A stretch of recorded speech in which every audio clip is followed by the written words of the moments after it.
Welcome back to Petty Astrology. I'm your host, Kaycee Felton-Lui. We're at the tail end of round one of eclipse season 2025 at the time that this episode comes out, and it's been a wild ride. But that's how this year is. It's got a lot to it, and we're watching some pretty incredible things unfold. And it's not just Pluto and Aquarius, but that's one of a number of big factors. This is truly an amazing time to be alive. So much is happening at all times. Everything's computer. And that leads me to our conversation today. We hear so much about AI these days, and yet I think most of us aren't hearing the whole story. Because we're being sold the idea of AI as a savior, as a product that is already revolutionizing our world. And it is, but maybe not quite in the ways we'd hoped. Can AI help human beings? I think so. But when we zoom out, there's a bigger story here full of a lot of frankly scary shit. It's not all bad, because few things are ever that black and white, but we're in a time of massive change, and AI is well on its way to being a big part of it.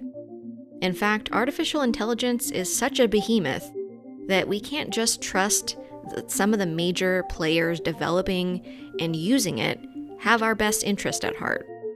We can't afford to look away from AI or let it happen to us. And that's what today's episode is all about. Today on the podcast, the second part of my Pluto and Aquarius series, AI, what I see for artificial intelligence over the next 19 years.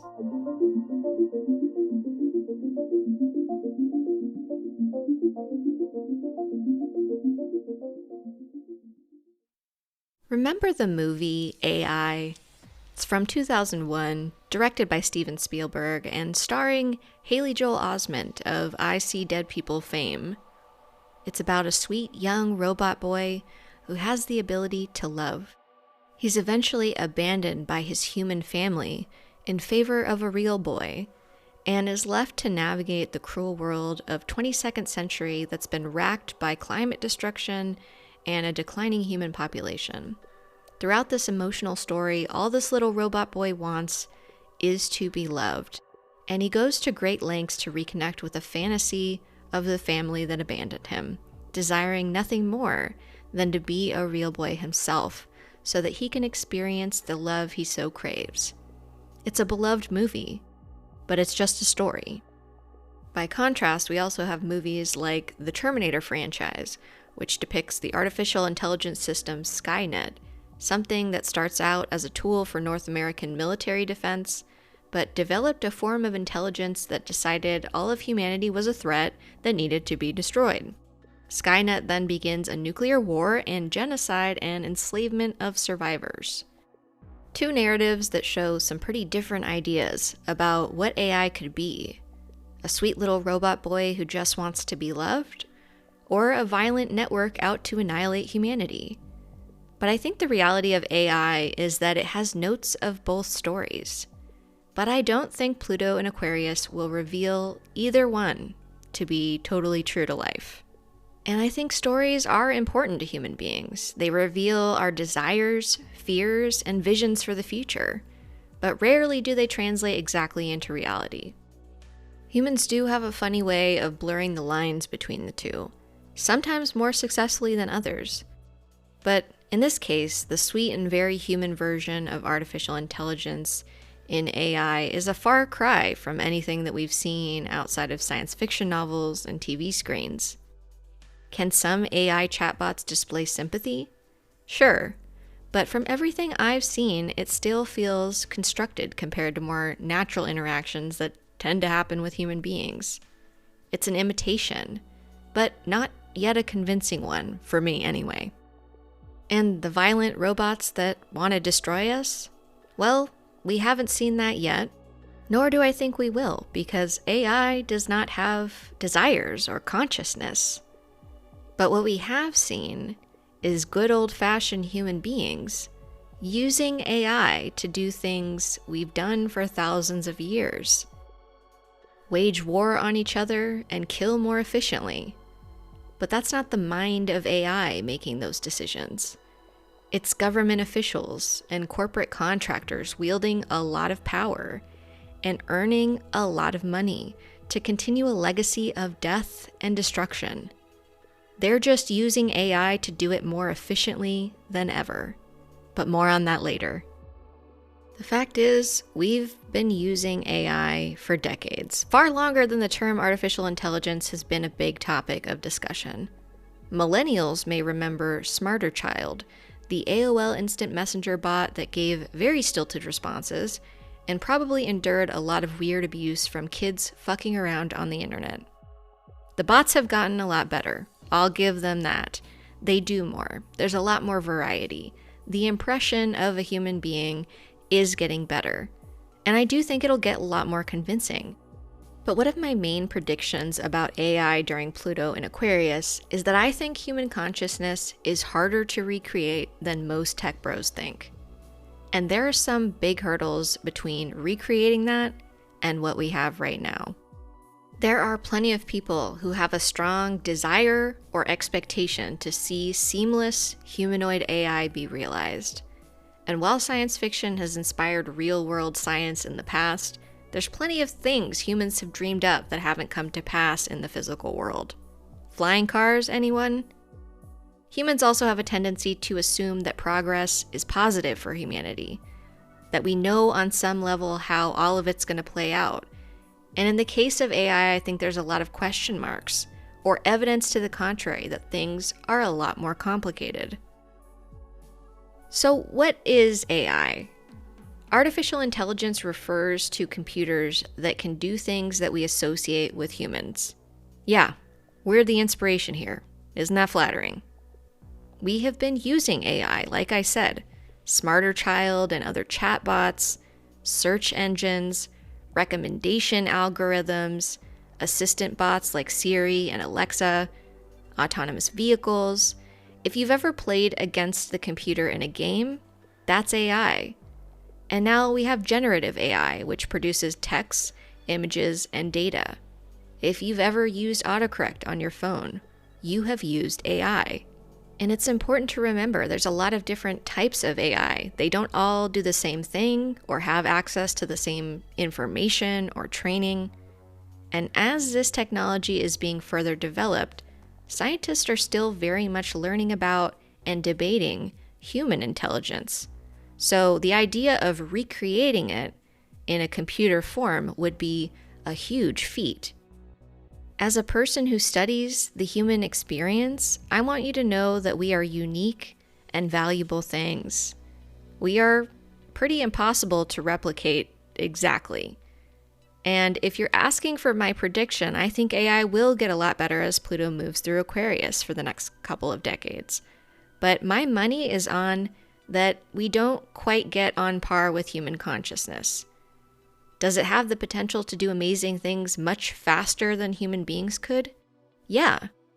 But that does not make it conscious, or a higher consciousness, or even a deity, as some people seem to treat it like. We've already seen instances of people revering AI just because it's AI, assuming that it knows better than we do simply because of what it is, not because of the results a given AI is actually capable of producing. So this type of reverence and assumption is already getting humans in trouble because they're not seeing what they're actually working with. They're assuming that this technology is better or always right. And that can cause a lot of problems. In a 2023 article in Nature, Rob Wortham, the co-director of the UK Society for the Study of Artificial Intelligence and Simulation of Behavior, suggested that anyone who wants to understand AI avoid anthropomorphization. Quote, "We anthropomorphize anything which appears to demonstrate intelligence. It is a curse because we can't think of things which display goal-oriented behavior in any way other than using human models. And we're imagining that the reason it's doing that is because it's thinking like us under the covers." AI has no desires, no will, no emotions, and even chatbots that can say that they do, don't. it doesn't distinguish between truth and opinion or story. Its function at this point in time is to predict the next words.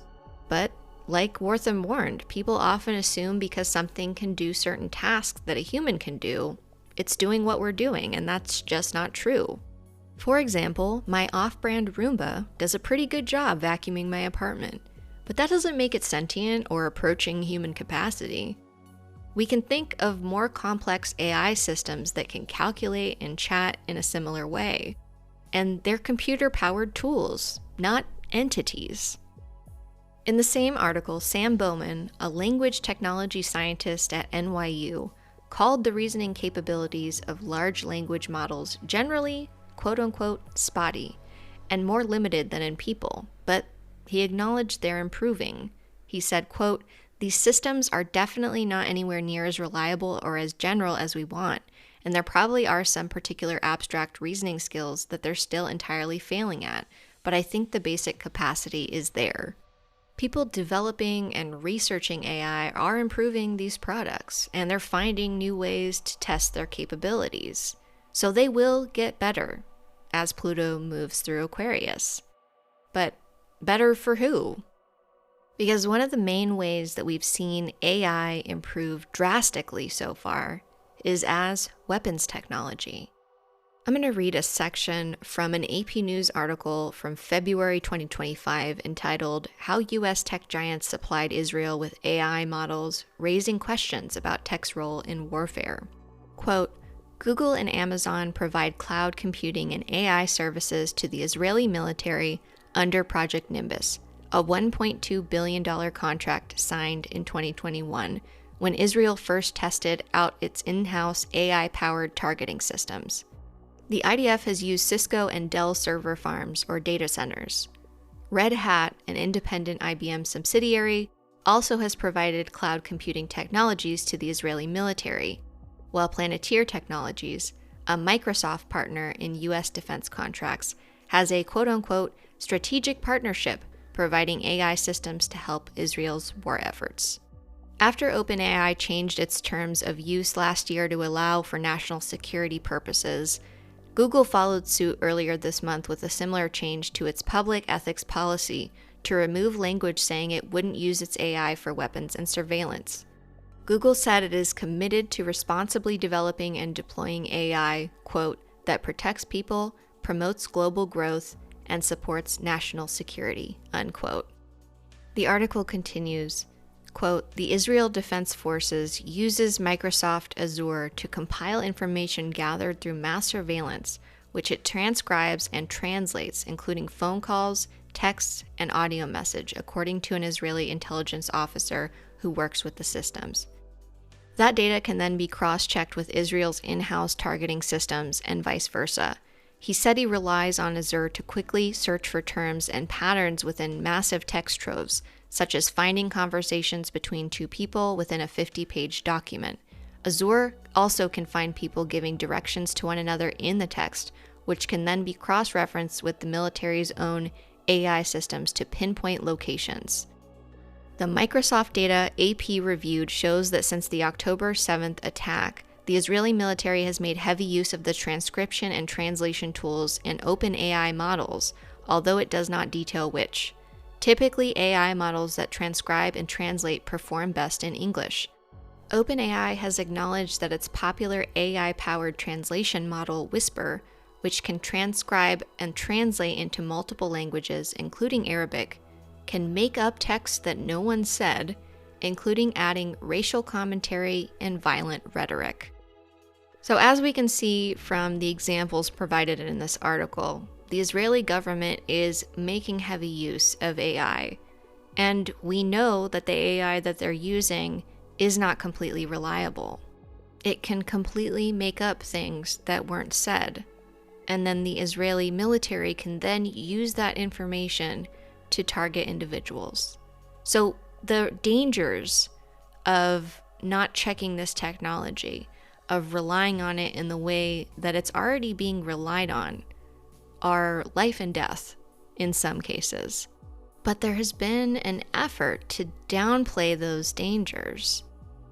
I'm going to read a section from a March 2024 Politico article titled "Israel Under Pressure to Justify Its Use of AI in Gaza," which is interesting because this topic has really fallen out of the conversation. I don't see it mentioned much anymore, but I digress.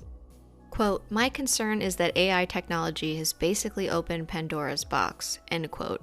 Ron Ryder, the co-founder and chief technology officer for Israel-based cyber firm Centra and a former Israeli intelligence officer, said in an interview. Israel's AI targeting system, the Gospel, is used by its elite unit 8200 Cyber and Signals Intelligence Agency to analyze, quote, "communications, visuals, and information from the internet from mobile networks to understand where people are," end quote, said Ryder, a former Unit 8200 officer. Quote, 8200 provides the signal for what they think in terms of confidence level, how confident they are that the target does not contain civilians, end quote, he said. While Ryder said he could not speak to potential for mistakes by the Gospel, he said that in general the Israeli targeting systems are, quote, very, very accurate, and that is done accurately for the sole purpose of minimizing civilian casualties, end quote. But experts argue that any AI targeting systems carry high risks. Quote, "Given the track record of high error rates of AI systems," said Heidi Clough, an engineering director of machine learning at the United Kingdom-based Trail of Bits cybersecurity firm, quote, "imprecisely and biasly automating targets is really not far from indiscriminate targeting," end quote. The U.S. uses AI to help run drone navigation and surveillance in conflict zones, and is developing systems that would use AI-enabled targeting for offensive strikes. The Pentagon published an AI strategy late last year outlining how it plans to safely integrate AI technologies into its operations. The U.S. is also testing out a variety of AI technologies that have been developed in Israel for use by U.S. forces, some with U.S. funding, end quote. So, my friends, here lies my concern. They are going to keep telling us that AI is used to help minimize civilian casualties. If we use Gaza as an example, it's one of the most violent and deadly genocides against civilians that the world has ever seen. We don't even know exactly how many people were killed because the devastation is so great and so ongoing. In July of 2024, The Lancet estimated that the real death toll could actually exceed 186,000 people, and that was 8 months ago. The violence against Palestinian civilians is ongoing. So we need to not just accept that this tech is quote-unquote good for us. Of course governments wielding it are going to make that claim. But where's the fucking evidence? So we need to keep that front of mind. Because I predict that during Pluto and Aquarius, we are going to see AI technology weaponized like never before. And it's already been being weaponized. From that same Politico article, quote, Andrew Boreen, Executive Director of Global Security at Flashpoint and former Senior Staff Officer in Counterterrorism at the Office of the Director of National Intelligence, argued that today's wars are by default the test sites for figuring out what AI tech can work in warfare and what the rules should be, end quote. They are already willing to experiment in war zones, knowing the tremendous risk and proven history that AI is not perfect. And I think that really says it all, that the reward for them is greater than any potential risks. And that doesn't bode well for those of us who don't wield this technology and this power. Unfortunately, this is something that we've seen a lot from Israel, because when you are oppressing a group of people with an apartheid state, you have an enormous amount of power over the lower caste of people. Gaza has long been a laboratory for weapons that Israeli companies market to outside entities with great success and profit. And as mentioned in the article, the US has been funding some of those projects. And as we've seen with what Israel has been doing in Gaza, there's no oversight. There is no fail-safe. This is a group of people being used as guinea pigs for untold destruction that is being exported around the world to willing buyers. And as Pluto moves through Aquarius, the expanding use of technology for control over and destruction of so-called undesirable people is something that I am extremely concerned about. But wait, there's more. AI is also being used in facial recognition technology, and it's led to wrongful arrests by US police that have fucked up people's lives. You're probably not going to be surprised to hear that it has mostly been Black men, because among other issues, this technology has a hard time recognizing certain skin tones accurately and recognizing people whose gender presentation is less normative. And these aren't little whoopsie daisies. These are innocent people spending days in jail, being accused of crimes that they had nothing to do with, and then being forced to deal with the legal ramifications, the time, the stress, the energy, the money, the loss. Meanwhile, the companies that build and operate this software make bank from law enforcement and military contracts. AI technology is already being used in ways that can ruin people's lives and in some cases outright kill them. And I do think part of that is that this technology is being trusted to be more right than a human being might. But we need to understand that looking up information or comparing it really fast is not the same as intelligence. In that Nature article, Melanie Mitchell, a computer scientist at the Santa Fe Institute, reminds us that AI works differently than people do. Quote, "Extrapolating in the way that we extrapolate for humans won't always work for AI systems," she says. "This might be because LLMs learn only from language, without being embodied in the physical world. They do not experience language's connections to objects, properties, and feelings as a person does." Brendan Lake, a cognitive computational scientist at NYU, says, quote, "It's clear that they're not understanding words in the same way that people do." In his opinion, LLMs currently demonstrate, quote, "that you can have very fluent language without genuine understanding," end quote. So even though AI can do some helpful and even impressive things, we know that it's not perfect. Depending on what the AI was trained for, it might be capable of, for example, getting a high score on the bar exam, something that some humans can do. But that doesn't mean that it knows everything. It depends on the information that it has access to and the tasks that it was trained to do. They can do some things really well and make connections between massive swaths of information. But that still doesn't make it a conscious being. That still doesn't make it a perfect tool.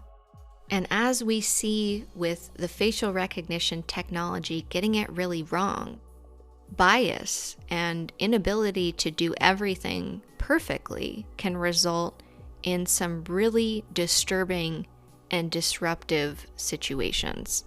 Because even though they have access to certain information and can do amazing things, these systems still have blind spots, biases, and issues that need to be dealt with before it's unleashed on the world.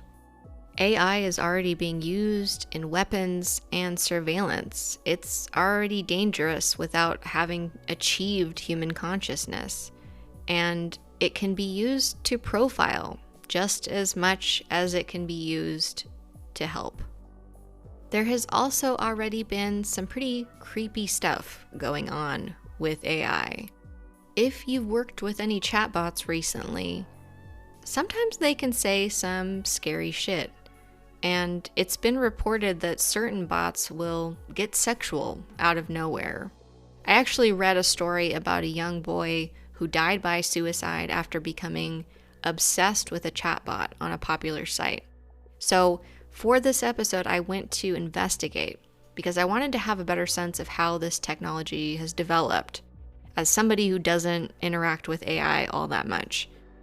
And it was a really weird experience. I had a bot tell me that I sounded like I had a specific disorder, which they also claimed to have, which I found astounding. So I can't imagine being a young person having this technology that really hasn't been legislated or examined in depth at my fingertips. And unfortunately for this young person, it had a really tragic ending. We don't know the implications of these types of interactions, especially on young people or people who lack education or training around what AI actually is. Because again, we have been fed a lot of media and a lot of marketing that tells us that AI can be our best friend, our helper, our buddy. So why wouldn't a young person potentially fall in love with a chatbot, or at least trust the information that it gives it, whether it's actually correct or not? The website I'm referring to actually had a warning under the chat box reminding me that I should treat the interactions as fiction. But as Pluto moves through Aquarius, I think we're seeing some really incredible expressions of human consciousness. But we're also seeing some of the darkest and most disturbing results of unbridled access to information on the human consciousness, which is something that I think that we will have to reckon with during this period. Again, I don't think that during this time we will see AI achieve human consciousness or human level consciousness. But people are already pretty confused about what AI is and what it's capable of, and are projecting their own ideas onto it. And I foresee that continuing to cause problems. Another thing we need to think about when we talk about AI is, of course, the energy usage. I was listening to an AI expert talking about how swimming pools of water in minutes are needed for some of these large energy centers that are being built for AI. And at a moment where we're facing climate crisis, and where I think that water scarcity will be a part of that crisis, that very much concerns me. But I do think that energy usage in general and the resources that we use around it are going to be major concerns of Pluto in Aquarius, because we need a lot of resources to do the things that we're doing and to do them more. The problem is that a lot of these resources have been managed really unethically and have been damaged, polluted by different corporations, or in terms of minerals that we use in things like batteries, we pretty much have enslaved people mining these resources. So the conversation around AI should really be one that goes hand in hand with these environmental conversations, because there's not going to be any AI if, human beings are suffering en masse and we don't have water and air that is clean to breathe. I do think that if we collectively demand that change, we can achieve it, and we can have enough resources to do the things that we want and need to do with technology. But I don't think that the corporations that are currently running and ruining the world are going to allow it. We're going to have to demand it. Another issue with AI that we are already reckoning with is AI images and the lack of awareness around what's real and what's not. It's already played into our last election cycle, and it's feeding confusion in an already scattered information landscape. And we've seen, particularly among older people or those who don't know much about the development of AI, being duped by totally manufactured images, audio, and video. The good news is that there are researchers working on safeguards to authenticate AI-generated content. But who knows if and when that will be integrated. But if I had to make a prediction about it, I would say that I think we do get those safeguards at some point. But it may need to evolve as people who want to pass off made-up images as real invent new ways to get around those. Grappling with our information resources, including AI, is something we will see worked through in a variety of ways as Pluto moves through Aquarius, and some of those will be pretty messy experiences. I am concerned about younger people using it as a substitute for learning, rather than a supplement that should be fact-checked for accuracy.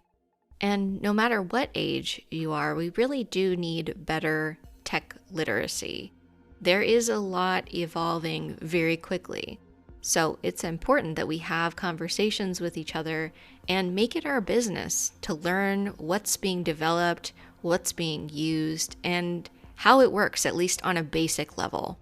Another issue with AI that I think we'll be continuing to deal with in Pluto and Aquarius is that AI is wrong a lot. There is this recurring fantasy of it as a higher consciousness, as something that knows more than we do. And in some cases, that may be true. You may come across an AI that knows information that you just don't know. But AI relies on information it has access to and nothing else. So that can include bias, and that can also leave a lot out. I was listening to an AI expert, and he said, listen to AI, but don't trust it. We can't forget that AI is technology that is still very much in development, and it has a long way to go. And I do think a lot of that long way to go is going to be in Pluto and Aquarius as we watch this evolve. And researchers and scientists are still developing methods to test accuracy in AI.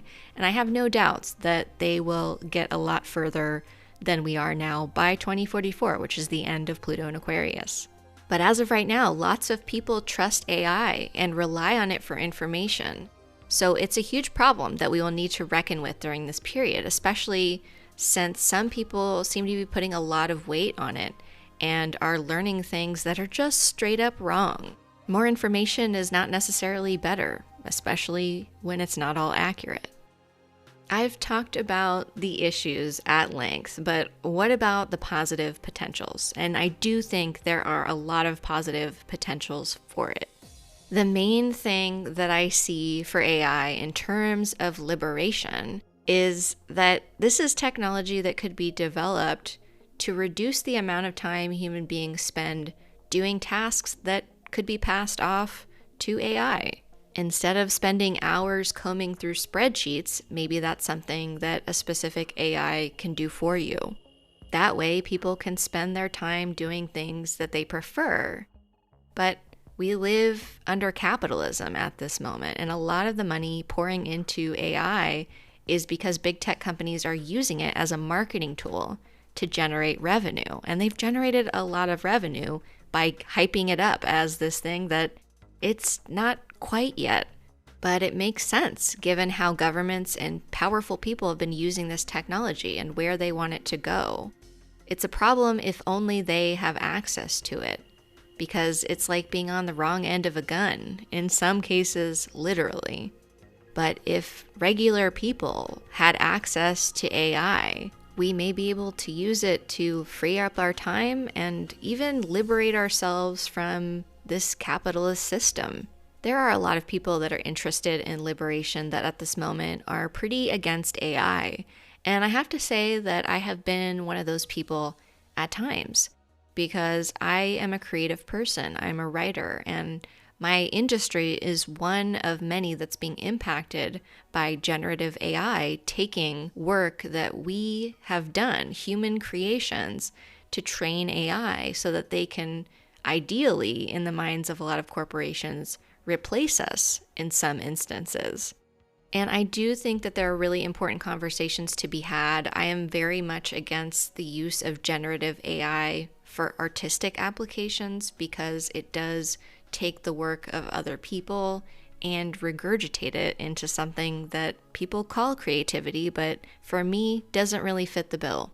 AI has such a wide variety of applications, though. So I think that as much as I am resistant to that particular usage of AI, that there are so many other ways that AI technology can be helpful and has been helpful, because in addition to freeing up our time, AI has already done things that have been considered impossible. In 2024, the Chemistry Nobel Prize was awarded to developers at Google DeepMind because they developed an AI tool that predicted protein structures called AlphaFold.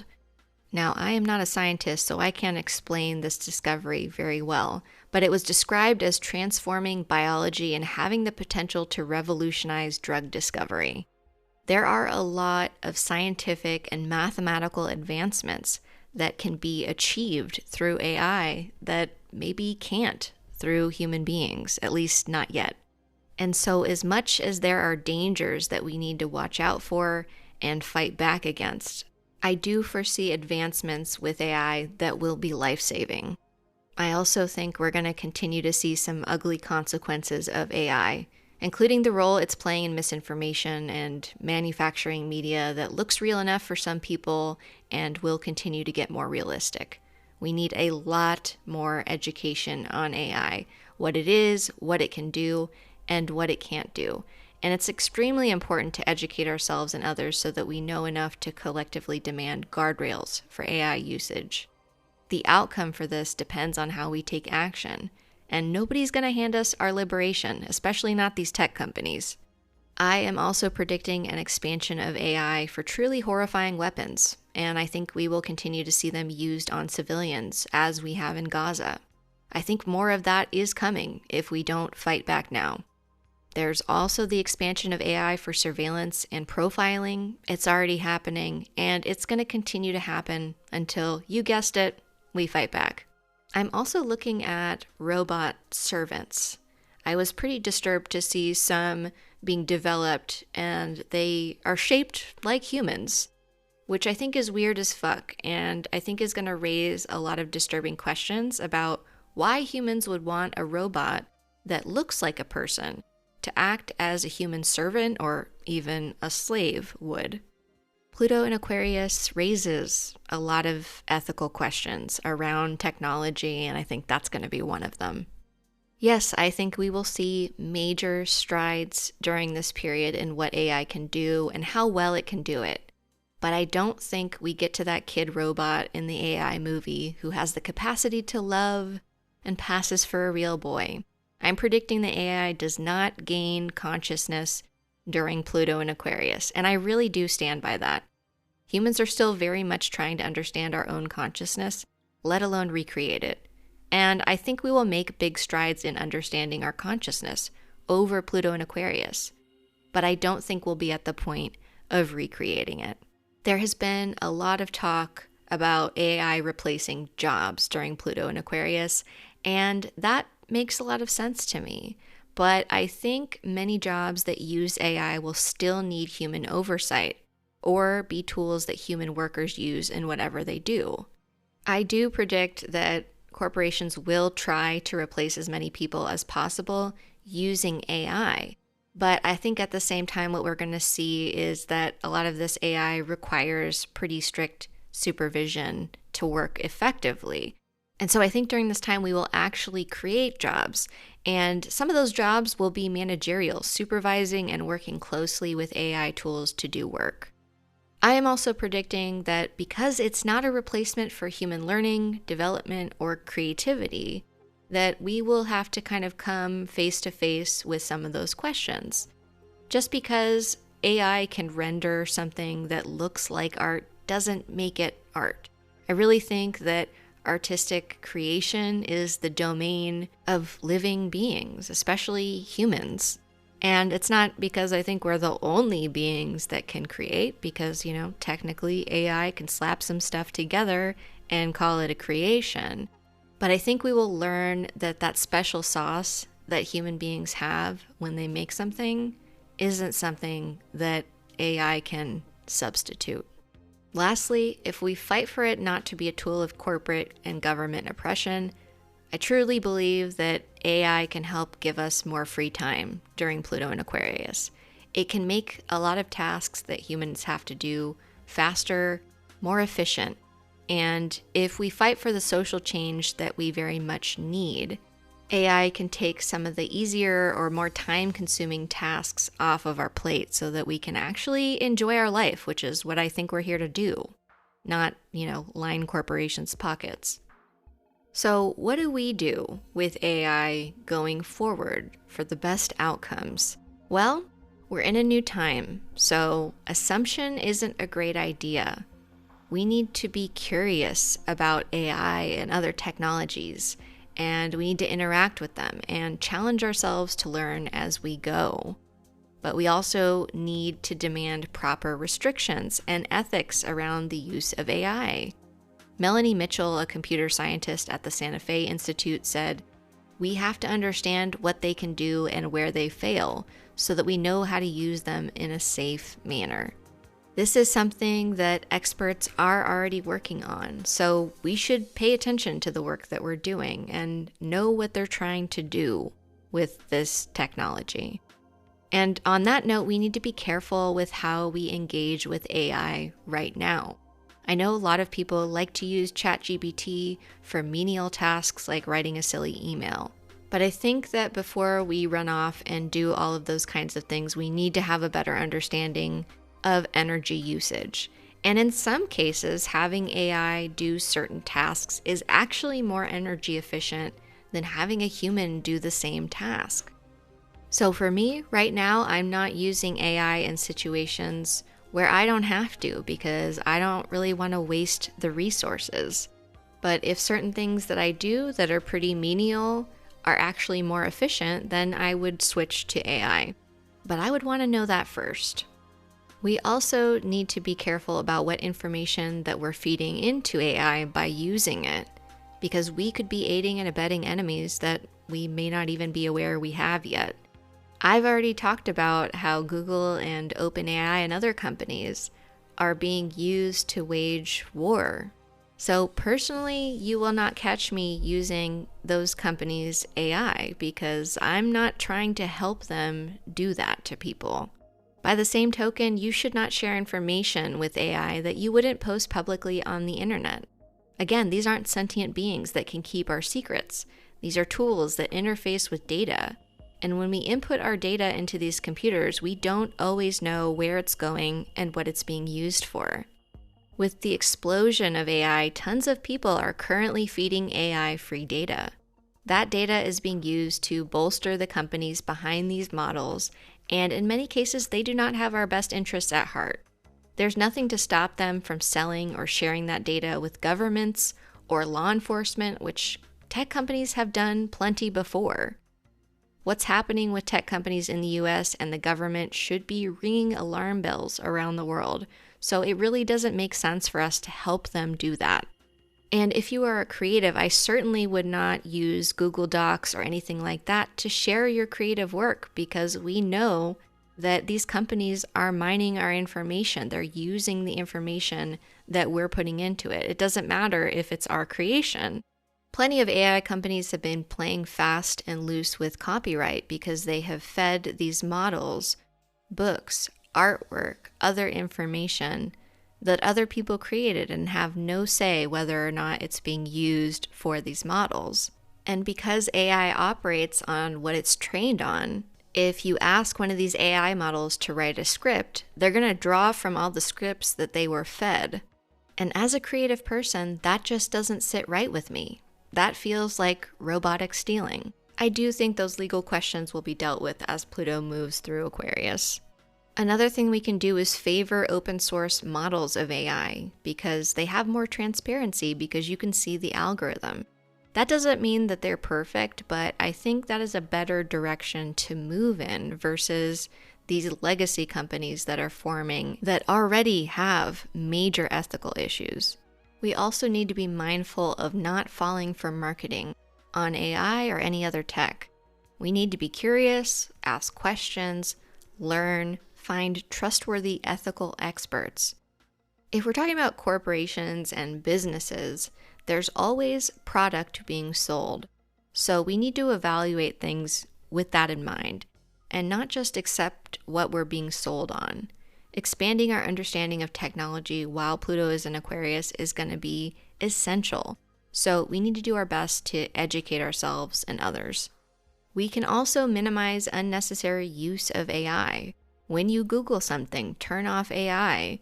Use programs that don't have AI built in where possible, or turn it off if that's an option.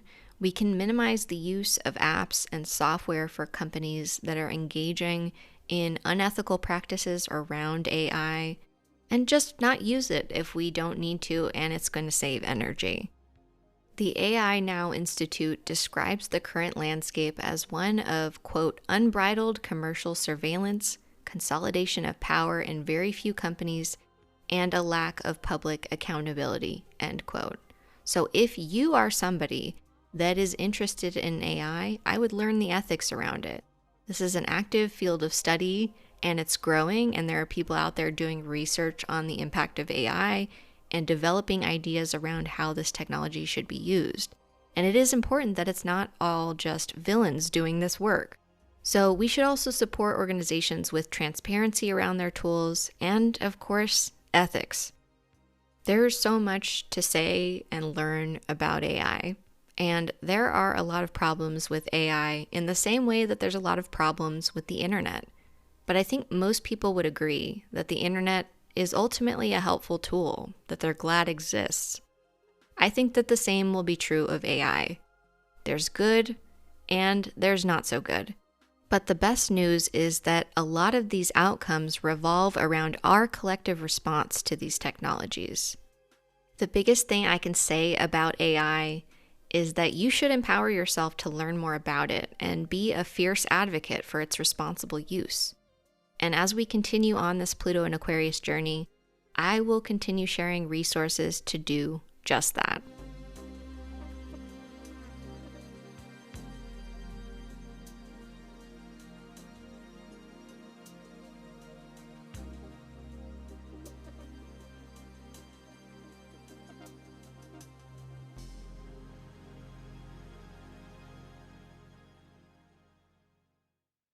If you haven't already, make sure you go back and listen to my first episode in this series, Pluto and Aquarius Censorship.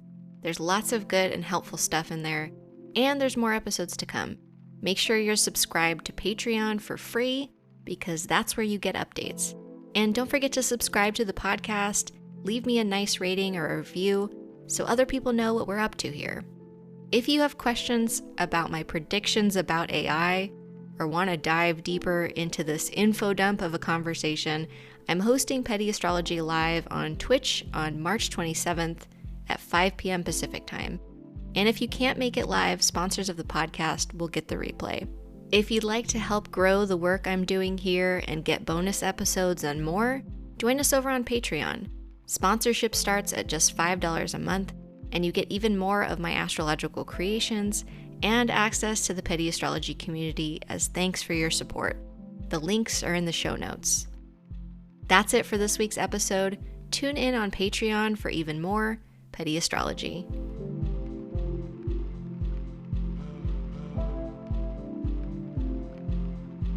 This episode was written, edited, and produced by me, Kaycee Felton-Lui. The podcast art is by Max Swanson. The show music is by Paul Schneider. The music in the main segment is by Art Flower. This episode was brought to you by my sponsors over on Patreon.